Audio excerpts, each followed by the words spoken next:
Bonsoir à tous. 24 heures après sa nomination, le nouveau gouvernement a tenu ce mercredi son premier Conseil des ministres. Rencontre évidemment présidée par le chef de l'État Alassane Ouattara.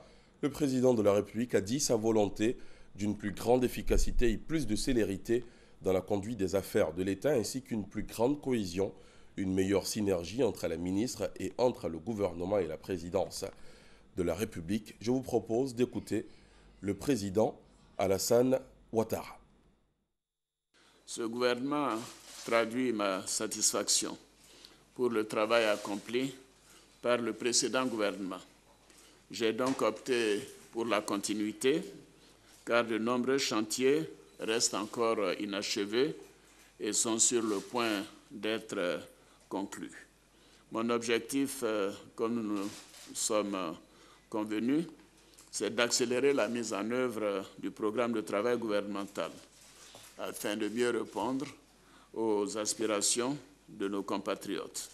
Le programme national de développement 2016-2020 d'environ 30 000 milliards de francs CFA vient d'être adopté par l'Assemblée nationale et doit bien évidemment être mis en œuvre avec célérité et produire les résultats attendus.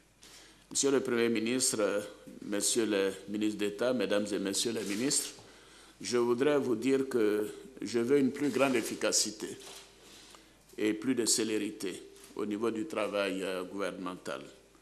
Je voudrais aussi une plus grande cohésion et une meilleure synergie entre les ministres et entre le gouvernement et la présidence de la République. Je vous demande donc de vous mettre tous au travail, car nous avons de nombreux défis à relever pour le bien-être de nos concitoyens et pour le rayonnement de notre beau pays. Information sur ce Conseil des ministres à suivre, bien sûr, dans la grande édition. Ce soir, on parlera également de la pénurie de l'attiéké sur le marché à Abidjan.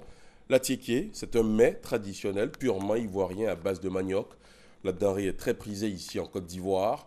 Depuis le début de ce mois de janvier, l'attiéké se fait de plus en plus rare. Une pénurie généralisée dont les raisons sont évoquées par des revendeurs et fabricants d'attiéké. Vous les entendrez dans le 20h. Au Burkina Faso, à Ouagadougou, le nouveau gouvernement vient d'être annoncé moins d'une semaine après la nomination du Premier ministre Paul Kabatieba. Il compte 29 membres, dont 7 femmes. Parmi les principales figures de ce gouvernement, Simon Compaoré, ancien maire de Ouagadougou, devient ministre de l'administration du territoire. Alpha Bari, ancien journaliste, devient le nouveau chef de la diplomatie. Le chef de l'État garde lui-même la main sur le portefeuille de la défense. Au Bénin, ils seront nombreux sur la ligne de départ pour la présidentielle du 28 février prochain. Pas moins de 48 candidats ont été acceptés par la Commission électorale nationale autonome, Sénat, qui a fermé ses portes à minuit. Une liste sur laquelle figurent des ténors. Parmi eux, le Premier ministre Lionel Zinsou est candidat des FCBE, la coalition au pouvoir, ou encore les hommes d'affaires Patrice Talon et Sébastien Ajavon, l'ancien Premier ministre Pascal Koupaki et l'ancien directeur du cabinet militaire de Boniaï, Robert Guian, enfin également parti. Au Cameroun, un attentat a touché à un moment de prière à la mosquée de Kouyapé, un petit village de l'arrondissement de Kolofata, proche de la frontière avec le Nigeria. Cette région de l'extrême nord au Cameroun, faut-il le rappeler, est régulièrement ciblée par des attaques de Boko Haram. Le rand, la monnaie nationale sud-africaine, a atteint son niveau historiquement le plus bas lundi. Il a plongé de 9,9%, sa chute la plus importante depuis octobre 2008, chute qui fait que le taux de change d'un dollar est estimé à 17,92 rand. Ce recul brutal de la monnaie sud-africaine serait dû aux perspectives économiques peu encourageantes du lion africain, première économie industrialisée du continent, ainsi qu'aux inquiétudes globales quant aux mutations qui affectent l'économie chinoise.